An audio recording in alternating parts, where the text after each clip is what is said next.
I think the questions are, one, what's the criteria? What are the criteria we use? What other names came up? Whether this is just a short-term interest of the party, and what difference will she make because she had been on the ticket in the previous year, I think, the previous election, is that it? And then I think the final one is about grassroots having issues regarding what, the age. I think that's what the issue, whether she was popular enough in the age. Anyway, so let's try to take them one after the other. First and foremost, the criteria. According to our party's constitution, the flag bearer of the party makes that nomination and consults with the Council of Elders of the party and the National Executive Committee of the party. So that should be the number one. You cannot get through unless that process is gone through. That's the first one. Now, what criteria are we looking at? In fact, I'm thinking the case of Professor Naana Jane. We've already gone through all the rigorous criteria in the past. So this is not like a new candidate who is now going to be examined for the first time. Effectively, she has gone through every rigorous examination, not just at the level of the party, but also at the level of the country. So you obviously see that to be an advantage. It's not like a new person who now we are going to be wondering what's going to be happening. Are there going to be some issues that we are not aware about? Are there some issues that the media is going to bring regarding maybe her level of integrity and stuff of that nature? So clearly, in terms of criteria, she obviously has met the highest possible criteria as far as the party is concerned and also as far as the country is concerned. But if you want a little more simple, we're talking about a running mate who obviously has got integrity. And I think there is no dispute about that. A running mate who, as opposed to another running mate that we have seen, is not going to be a completely discredited individual whose word cannot be trusted, who absolutely is an epitome of lies, of deception. It's going to be an epitome of honor.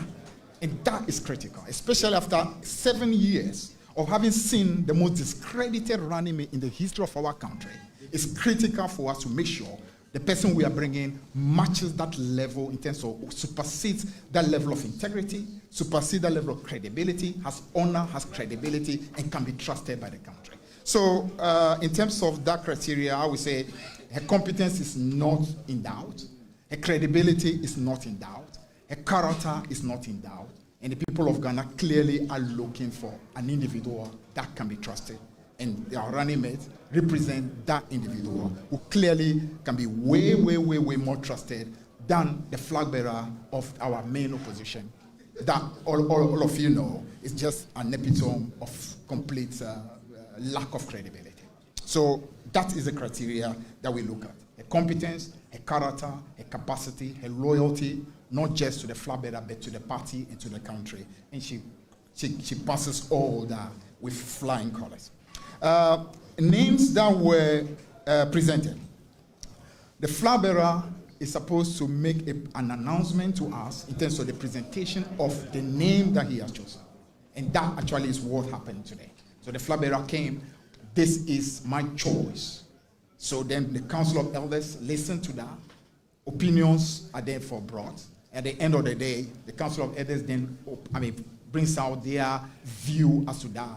On the back of that, we now move to the National Executive Committee and do exactly the same process. So it's one clear name that the flag bearer brought. There's really no need for any additional name at all. There's no ambiguity about it. He was clear in his mind, and I think the response from both the Council of Elders and the National Executive Committee shows there is clear unanimity as far as that name is concerned. So in terms of names, that is about it.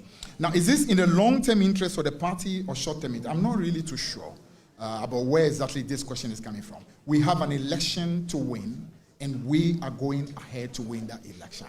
It's not a responsibility to be, we cannot divine into the future. You understand what I mean? You know exactly the very fleeting nature of life.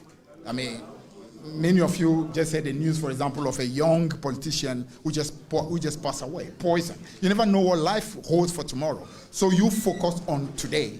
The most important thing ahead of us now is the election ahead of us, and we are focusing on that. what difference does she bring? I mean, the difference she brings is simple. That if the people of Ghana in 2020 were not even sure at the time about the level of credibility she has, I think over the last 4 years, in addition to the previous 4 of the MPP, they have seen the reason why it is critical to have an individual who, above all, can be trusted by the country. So the difference she brings is that she is absolutely somebody Ghana can trust. It's somebody who can step in when the president is not available and do that job, knowing that she loves this country and she will do what is right. And that is what we have constantly done for this country. We always present individuals who clear the mark of integrity, the mark of competence. We can't say the same about our opponents, especially if you've seen the recent one that they have presented, both the driver and the mate. Absolute disaster, absolute liability in both of them. So regarding those 4, I think those are the quick answers I can provide. Yeah.